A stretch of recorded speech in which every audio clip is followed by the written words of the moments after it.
Hello students of class 12। आज हम लोग उस क्वेश्चंस को देखेंगे जो 1.2 एक्सरसाइज का फंक्शन से छूट गया था, उसको हम लोग कंप्लीट कर लेते हैं, फिर उसके बाद हम आगे बढ़ेंगे। ठीक है, तो क्वेश्चन नंबर 8 तक हम लोग देख चुके थे और क्वेश्चन नंबर 9 हम लोगों को देखना है। ठीक है, तो क्वेश्चन नंबर 9 है क्या? तो ये देखिए एक्सरसाइज, फिर से मैं लिख देता हूँ। एक्सरसाइज 1.2 फंक्शंस है ही लिखा हुआ, और क्वेश्चन नंबर 9 क्वेश्चन है f n to n defined by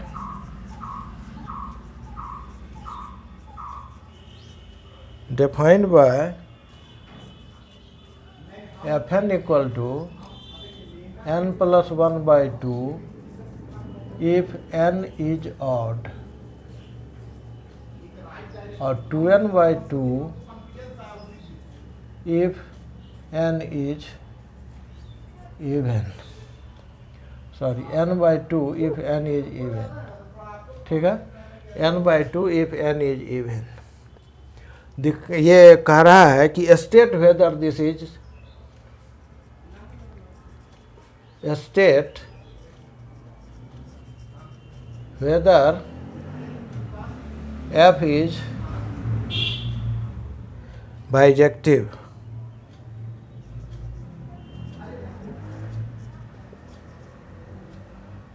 Justify your answer।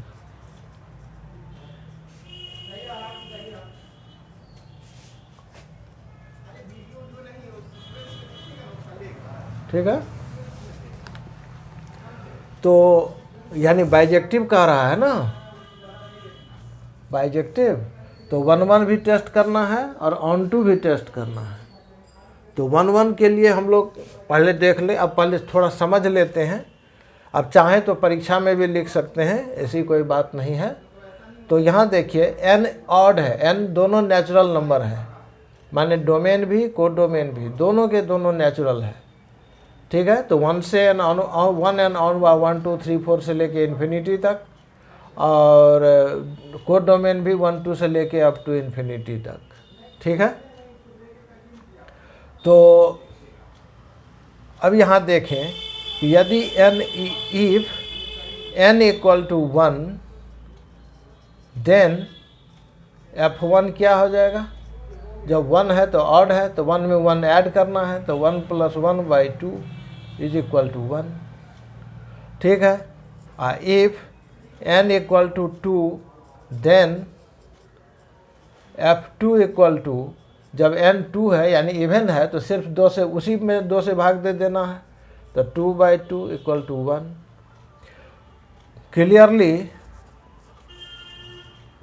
Clearly 1 not equal to 2 but f1 equal to f2। ठीक है, therefore f is not injective, injective नहीं हुआ, यानी 1 1 नहीं हुआ, इज नॉट इंजेक्टिव। अब इसको जनरलाइज कर दिया जाए, for all m belonging to n, यानी कोई भी नेचुरल नंबर लीजिए, then 2m minus 1 is odd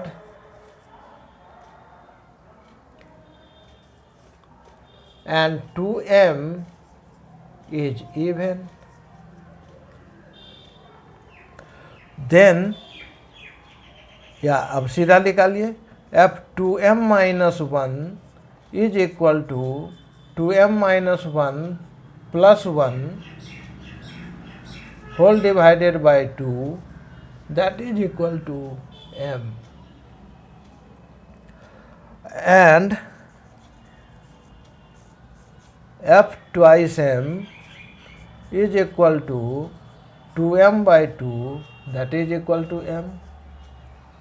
ठीक है, तो 2m-1, अगर ये 9 है तो ये 10 है, एक आगे बढ़ गया, तो ये ऑड है ये इवन है, दोनों ही स्थिति में इमेज समान है।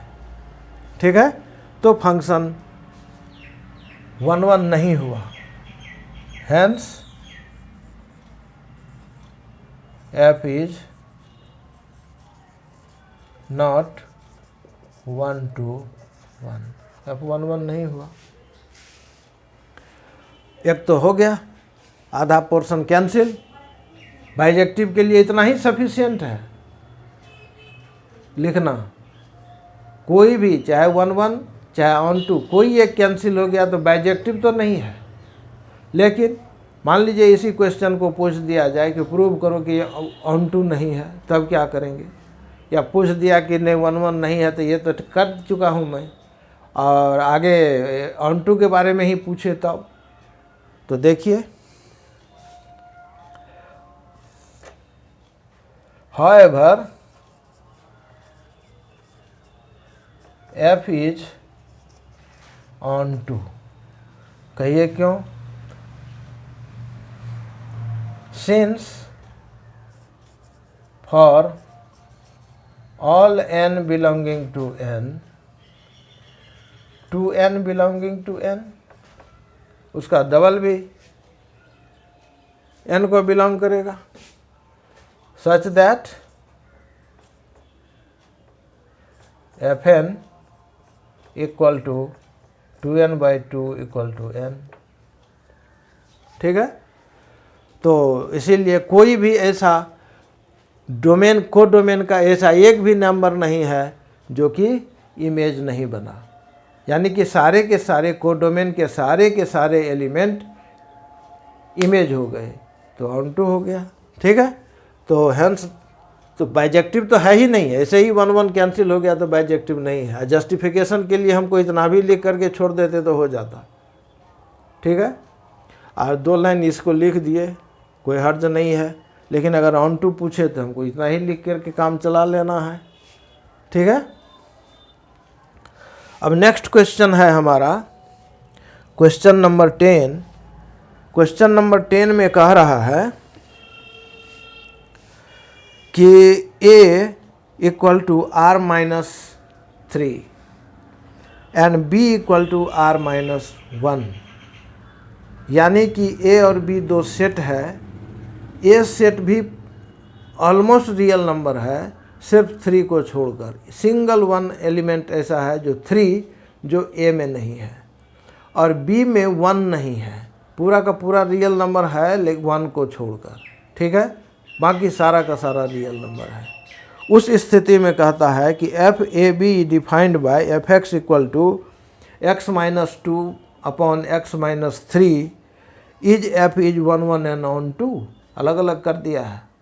ठीक है, तो दोनों टेस्ट करना ही होगा। बाइजेक्टिव रहता तो कोई एक कैंसिल तो बात खत्म हो जाती, छोड़ सकते थे, किसी तरह का कोई डिडक्शन मार्क्स में नहीं होगा आपको। लेकिन यहाँ मेंशन कर चुका है कि 1 1 भी नहीं है, 1 1 और ऑन टू टेस्ट करना है, इज 1 1 एंड ऑन टू, तो हमको करना ही पड़ेगा दोनों। तो हम देखते हैं, पहले क्वेश्चन लिखते हैं।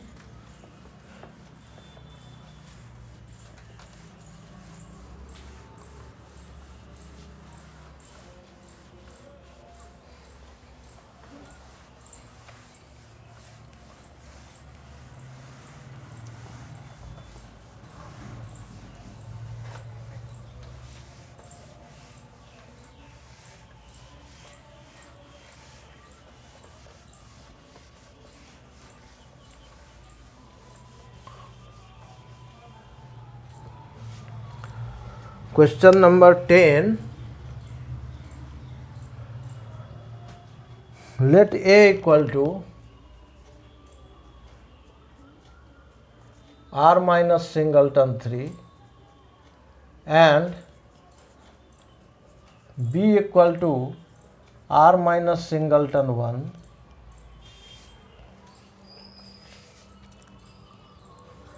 Consider the function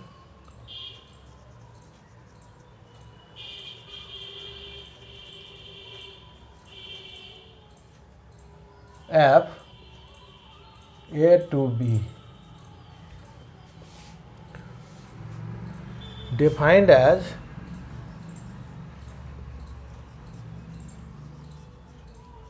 fx equal to x minus 3 by x minus 2 by x minus 3, sorry, x minus 2 by x minus 3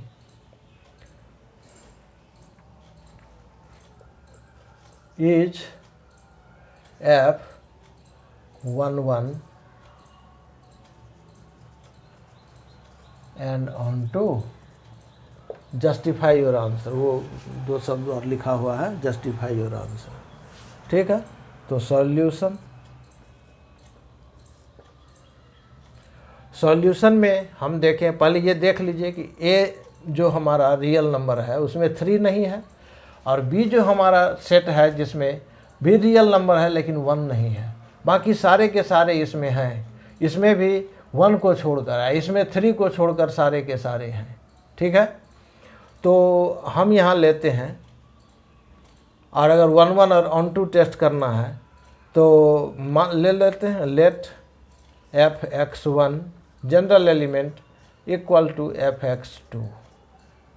तो x1 की जगह पर इसको x1 रख करके देखेंगे, डिफाइन करेंगे, x1 minus 3 is equal to x2 minus 2 divided by x2 minus 3।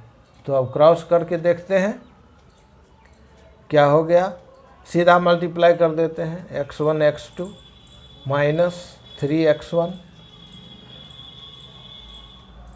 अब minus 2x2 plus 6 is equal to, यहाँ मल्टीप्लाई करिए, x1 x2 minus 3x2 minus 2x1 और प्लस 6। तो बोलिए ये 6 और ये 6 कैंसिल हो गया, x1 x2 कैंसिल हो गया, ठीक है। क्या बच गया, माइनस 3x1 और माइनस 2x2। तो इस 3x2 को इधर ले आते हैं, तो ये क्या हो गया, 3x2 minus 2x2 equal to, इस माइनस 3x1 को उधर ले जाएंगे तो क्या हो जाएगा, 3x1 और माइनस 2x1। तो क्या बन गया, x2 इक्वल टू x1। जब fx1 यानी इमेज इक्वल है तो उसका प्री इमेज भी इक्वल है, इमेज इक्वल है तो प्री इमेज भी इक्वल है। इसका मतलब x1 x2 कोई पार्टिकुलर नंबर नहीं है, जनरलाइज नंबर है। तो इस केस में क्या हो गया, फंक्शन 1 1 हो गया, देयरफॉर f इज 1 to 1। अब ऑन टू टेस्ट करना है, तो ऑन टू टेस्ट करने के लिए हम लोग क्या करते हैं, पहले हम यहाँ लिखते हैं, ठीक है, यहाँ लिखते हैं, तो y इक्वल टू जो दिया हुआ है डेफिनीशन उसी को लिख देते हैं। अब इसको जिस तरह से x में y का वैल्यू लिखा हुआ उस तरह से y में x का वैल्यू लिखते हैं। तो क्या हो गया, xy minus 3y is equal to x minus 2। इस x को इधर करते हैं, y को इधर करते हैं, तो xy minus x equal to 3y minus 2। This implies x taken as the common y minus 1 equal to 3y minus 2। तो x कितना निकल गया, 3y minus 2 by y minus 1, ठीक है। ये y b का एलिमेंट है, यहाँ आप लिख सकते हैं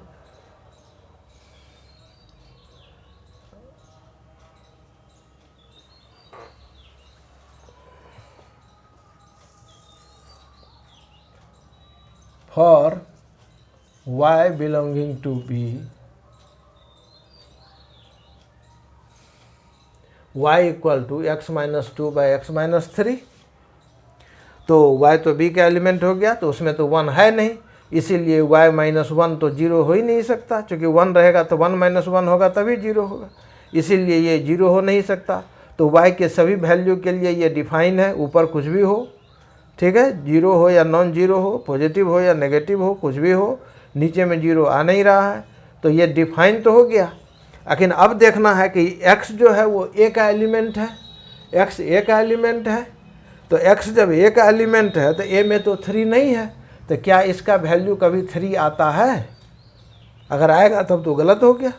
तो करके देखते हैं हम। पहले मैं यहाँ लिख दे रहा हूँ belongs to a for all y, belongs to a for all y belongs to b। ठीक है, इसको ब्रैकेट में लिख देता हूँ। अब हमको देखना है कि a में है या नहीं है। हियर मैं इधर लिख रहा हूँ, here x equal to 3y minus 2 को हम ऐसे लिख सकते हैं 3y माइनस 3 या प्लस 1 और डिवाइडेड बाय y माइनस 1। इसको लिखेंगे 3 कॉमन लीजिए तो y minus 1 by y minus 1 और प्लस 1 बाय y माइनस 1। ये y माइनस 1 इसको कैंसिल कर दिया। ठीक है, तो ये क्या हो गया 3 प्लस 1 बाय y माइनस 1। अब देखिए ये पोर्शन में तो 1 है, या तो इसका पूरा वैल्यू, ये तो 0 है ही नहीं इसलिए डिफाइन है। जब डिफाइन है तो इसका वैल्यू 0 कभी हो ही नहीं रहा है किसी भी, चूँकि यहाँ अगर y रहता तब 0 हो सकता था, लेकिन यहाँ तो 1 है, फिक्स्ड है, कांस्टेंट नंबर है, तो ये तो कभी 0 हो नहीं सकता। और जब ये 0 नहीं होगा तो इसको कुछ भी वैल्यू होगा, अब y पर डिपेंड करता है। y अगर नेगेटिव हो तो ये टर्म नेगेटिव हो जाएगा, नॉन जीरो नेगेटिव। अगर y पॉजिटिव हो यानी 1 से बड़ा हो तो ये पॉजिटिव हो जाएगा, तो 3 में समथिंग ऐड हो जाएगा। ठीक है, तो 3 में समथिंग ऐड हो जाना और 3 में समथिंग सब्ट्रैक्ट हो जाना, यानी नेगेटिव नंबर आ गया इसका वैल्यू तो सब्ट्रैक्ट होगा। तो या तो 3 से बड़ा होगा इसका वैल्यू या 3 से छोटा होगा, 3 किसी भी हालत में नहीं होगा। ठीक है, which is always not equal to 3, which is not always equal to 3, जो कभी भी 3 के इक्वल नहीं होगा। Therefore x equal to 3y minus 2 by y minus 1 belongs to a, hence f is onto, hence f is onto. ठीक है, f on to हो गया। तो फंक्शन में पूछ रहा है कि 1 1 है कि नहीं, ऑन टू है कि नहीं। तो पहले तो हम 1 1 यहाँ से यहाँ तक प्रूव कर दिए। अब इसके बाद ऑन टू के लिए हमने for y belongs to b, y equal to this लिए और सॉल्व करके देखे कि y का x में, y टर्म में x का जो वैल्यू आता है वह a को बिलोंग करता है कि नहीं, तो a को बिलोंग करता है।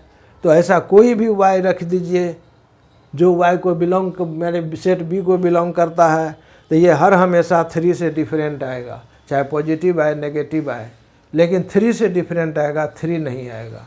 तो ये हर हाल में a को सेटिस्फाई करता है x, और तब ये फंक्शन ऑन टू हो गया। यानी एक भी एलिमेंट b सेट का नहीं है जो इमेज नहीं बना। ठीक है, यानी b सेट का सारा एलिमेंट इमेज हो गया। ठीक है, अब इसके बाद नेक्स्ट क्वेश्चन जो हमारा 11 एंड 12 है, ये ऑब्जेक्टिव क्वेश्चन है। तो आपका कहिएगा कि ऑब्जेक्टिव परीक्षा तो होगी नहीं, लेकिन ये ज़रूरी तो नहीं है कि वो ऑप्शन में ही वही क्वेश्चन पूछा जाए। जब भी वो क्वेश्चन पूछा जाए तो ऑप्शन ही दिया जाए। क्वेश्चन के रूप में रिटेन माने कि क्वेश्चन लिखने के लिए, सॉल्यूशन लिख देने के लिए नहीं हो, ऐसा ज़रूरी नहीं है। तो हो सकता है यही क्वेश्चन पूछ दे तो क्या करेंगे, आप कहेंगे कि ये ऑब्जेक्टिव में दिया हुआ है बुक में, तो हम इसको सब्जेक्टिव क्यों करें, लिख सकिएगा कॉपी में, संभव नहीं है। तो जो है उसको करना है। और आप मैथ पढ़ते हैं, आपका ऑप्शनल सब्जेक्ट है, तो हर चीज़ परफेक्ट होना चाहिए जितना संभव हो सके। तो क्वेश्चन नंबर 11,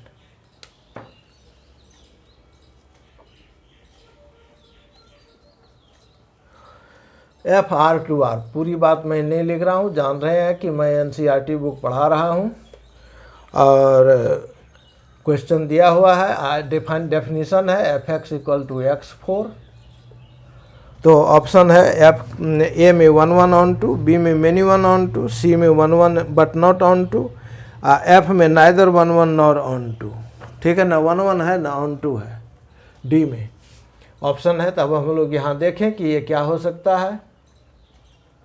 तो फॉर फेल होने के लिए एक सब्जेक्ट काफ़ी है, इसीलिए हम लोग इसको टेस्ट करते हैं कि फेल ही होगा, क्योंकि 4 पावर है तो 4 पावर तो हर हाल में पॉजिटिव हो जाएगा। या इमेजिनरी नंबर भी रहता है x तब भी पॉजिटिव हो जाता है। ठीक है, तो फॉर यहाँ रियल नंबर है, इमेजिनरी मत सोचिएगा, मैं वैसे ही कह दिया हूँ।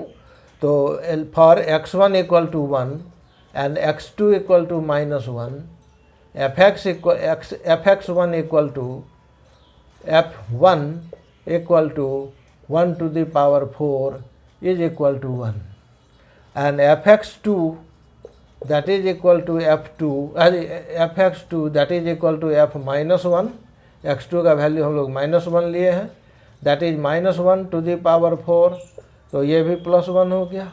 ठीक है, तो x1 not equal to x2 wherever fx1 equal to fx2। ठीक है, therefore f is not 1 1, f तो 1 1 हुआ नहीं। अब रही बात ऑन टू का, तो अब देख लीजिए, जब ये इमेज सिर्फ पॉजिटिव नंबर 0 भी चलेगा, आर एक्स का वैल्यू 0 है तो 0 पर 4 पावर 0 होगा, तो इसमें जितना भी 0 सहित पॉजिटिव नंबर है रियल वही इमेज है, दूसरा नेगेटिव नंबर तो इमेज हुआ नहीं। तो हियर आर एफ यानी range of F is equal to 0 to infinity. ठीक है, 0 to इन्फिनिटी, सिर्फ यही हुआ, नेगेटिव एक भी नंबर नहीं हुआ। Which is not equal to R, real number के इक्वल तो नहीं हुआ, रियल नंबर में नेगेटिव भी है। तो therefore F is not onto also. तो ऑप्शन क्या आंसर सही हुआ हमारा, D, neither 1 1 nor onto. अब नेक्स्ट क्वेश्चन जो एक बचा है, क्वेश्चन नंबर 12, ये भी real number to real number है। यहाँ पर सब कुछ वही है, सिर्फ यहाँ डेफिनेशन बदल गया है। यहाँ का वहाँ का डेफिनेशन क्या है, 3x।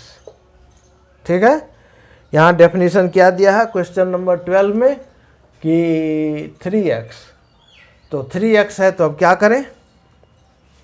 ठीक है, तो देखते हैं, यहाँ x1 लेते हैं, fx1 equal to fx2, this implies thrice x1 equal to thrice x2, तो इसका मतलब कि x1 इक्वल टू x2, तो देयरफॉर f इज 1 to 1, तो हो गया। अब ऑन टू के लिए रियल नंबर है, let y belonging to r such that y equal to 3x। ठीक है, तो x इक्वल टू कितना हो गया, y/3। तो y कोई भी हो, 0 हो, नॉन जीरो हो, या नॉन जीरो में पॉजिटिव हो, नेगेटिव हो, 3 से डिवाइड करेंगे तो रियल नंबर ही है। ठीक है, बिलोंग्स टू r, तो x बिलोंग्स टू r हो गया, तो सभी y के लिए x भी डिफाइन हो गया।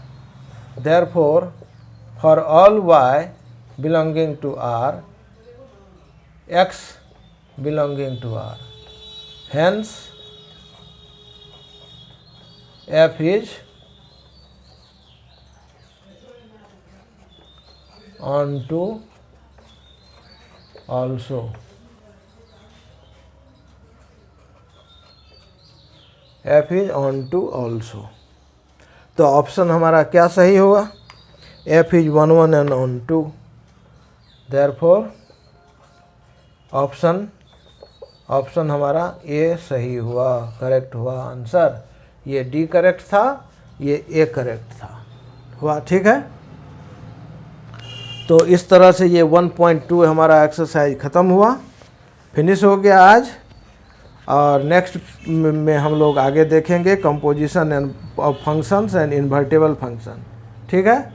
और मेरी इच्छा आपके को थोड़ा सा ये कहने की है कि आप सब्सक्राइबर भी बढ़ाएं और अपना व्यू भी बढ़ाएं और व्यू के लिए सजेस्ट भी करें।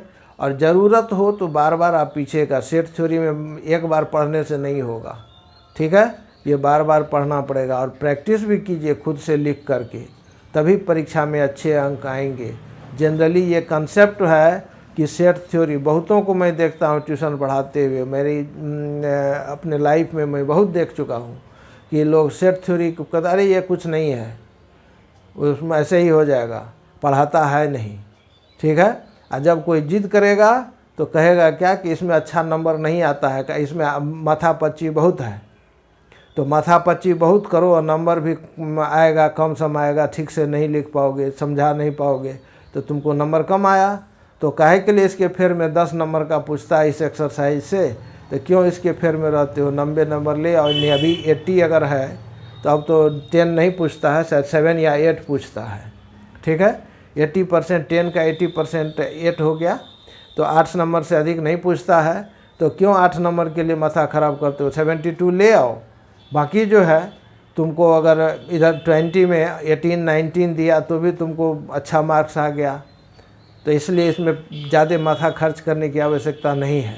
ऐसा मैं देखा हूँ, बहुतों जगह देखा हूँ, बहुत सारे स्टूडेंट मेरे पास आए इस तरह के सर सेट थ्योरी तो पढ़ाते ही नहीं हैं, ये कहते हैं कि इसमें अच्छा नंबर नहीं आता है। तो ये सब को दिमाग से हटा दीजिए। समझने की स्थिति है, समझ करके लिखिएगा, समझा करके लिखिएगा तो अच्छा मार्क्स आएगा, 100% मार्क्स आएगा। ठीक है। और नहीं तो फिर नहीं समझिएगा तो कुछ से कुछ लिखिएगा। ठीक है। तो बार बार व्यू कीजिए और सब्सक्राइबर को सजेस्ट कीजिए कि ताकि अधिक से अधिक सब्सक्राइबर हो आपके स्कूल में, आपके कलीग में, आपके जूनियर्स में। ठीक है। Okay, thank you, have a nice day.